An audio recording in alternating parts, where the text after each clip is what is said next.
Hey everybody, how's it going? Dale here. Today I'll be reviewing and unboxing the Denon Prime 4 Plus. The Denon Prime 4 Plus is a standalone controller, meaning that you can use a laptop if you want, but you don't need to. This is the first standalone controller that offers stem separation. You can run SoundSwitch off of this because of engine lighting, and it has really cool built-in effects. And so I wish I could say that Denon loved my SoundSwitch content so much that they sent me one of these to review and use because this integrates with SoundSwitch, but no such luck. I just purchased this because it was time for a new controller, and this one was the one that interested me the most in the market. This controller can be picked up for $21.99, and I have a link in the description below, and clicking on that link helps support this channel. Thank you. So without further ado, let's go ahead and unbox this thing. So right off the bat, you can see that this is extremely well padded and comes with an IEC cable.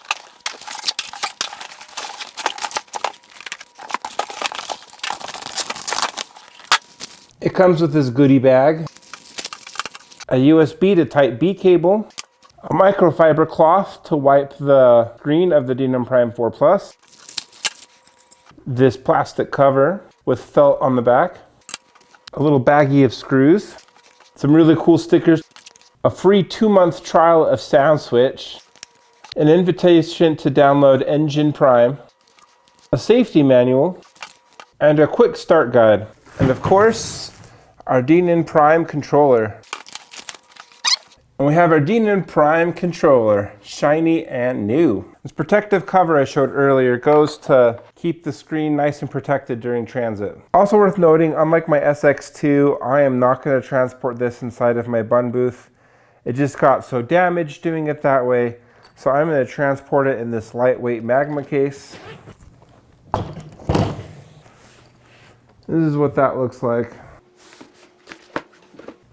All right, and so here is our Denon Prime 4 Plus. Portability is paramount as a mobile DJ. It weighs 21 pounds. It's 28.7 inches wide, 19 inches deep, and 4 inches tall.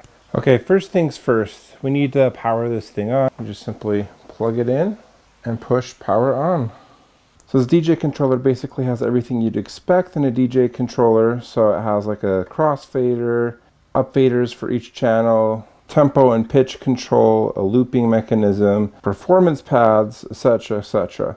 So some of the things that make this one stand out is the 7-inch touchscreen. These bigger jog wheels from its predecessor, they are 6 inches. You can customize the color of the ring around it, and you can customize the image in the middle as well. Controls for 2 microphone inputs. You have some EQ controls, some gain level controls, as well as like effects and echo.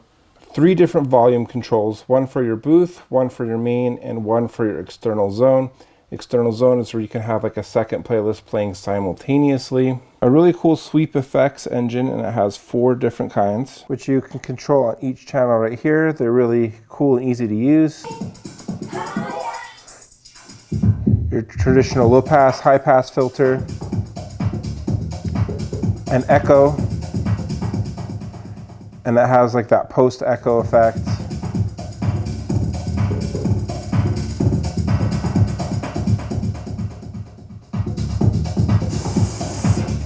A noise.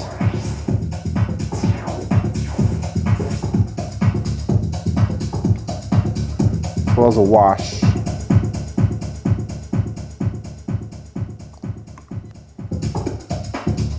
And you have access to over 20 other effects right over here, and you can have more control over the parameters. And you also have the ability to choose an effect on a touchscreen, and you can do some really cool touch effects and play around with it.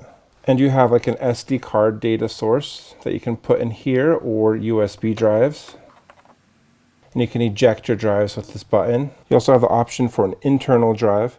It's not included, but it's pretty easy to install. So this feature-rich DJ controller has many buttons and knobs, but something noticeably missing are dedicated stems buttons, like some of the newer DJ controllers feature. In fact, so right out of the box at the time of making this video, the Prime 4 Plus does not have the ability to do stems, which is a little bit crazy to me because this is like how it was advertised. This is like the first standalone controller that's able to do stems, but It's not able to do stems unless you download a public beta, and betas are not meant to be used for live gigs. So a lot of DJ controllers have like a special line-in power supply, but this just uses a normal IEC power cable, which is really nice. It's like what most speakers and lights use, so you always have one laying around, so I love that. So much like a computer, it has USB out so that you can like plug things into it. So you can plug in like your SoundSwitch USB dongle in here, or a USB cable into your Control 1. You can also plug in a USB keyboard if you're not a big fan of the touchscreen keyboard. And this is where you plug in your USB Type B cable, and that's how you connect this to your computer to load the songs onto it, or if you want to put this in like laptop mode and have your favorite software control it. And it has 3 outs, so it has like your main out, which you can use these RCA cables or XLR out, and you can choose whether it's stereo or mono, your booth outs, and then zone out, which something really cool you can do with the Denon DJ is you can have like another playlist playing to a different zone, so you can be curating the music for 2 different areas simultaneously with the same device, and that's pretty cool. And so there are 4 channels, and you can plug in a line-in device into any one of them. And this is where you can plug in your microphone inputs. Okay, let's go over the front panel. That's where you can plug in your headphones. Each channel lets you choose whether you want an internal or external input. And you can choose like the behavior of the crossfader. And on the bottom is where you can access the SATA port so that you can install an internal hard drive. And like I mentioned, this is not going to be a full tutorial on Engine DJ or all the ins and outs of it. So I have installed like an internal hard drive, and you can choose that as the source, but you can also choose other sources. Like you can have this wirelessly connected to another laptop running Engine DJ and access the library of that. You can access Dropbox, and you can access one of these streaming services. The Prime 4 did not have an Amazon Music integration, and this one apparently needed a very special chip to be able to use Amazon Music, and so now you have access to that. So in standalone functionality, you aren't able to pull up an internet browser and download new music, so those streaming sources are probably really important for the workflow of using this guy, and you can connect to Wi-Fi. And something I'm really excited about is engine lighting. The ability to control SoundSwitch without a laptop, making this a standalone SoundSwitch controller. You can easily put one of your SoundSwitch projects onto your internal hard drive or one of these other external drives, and you can choose your project and you'll be good to go. But yeah, so this is just a quick overview of the Denon Prime 4 Plus.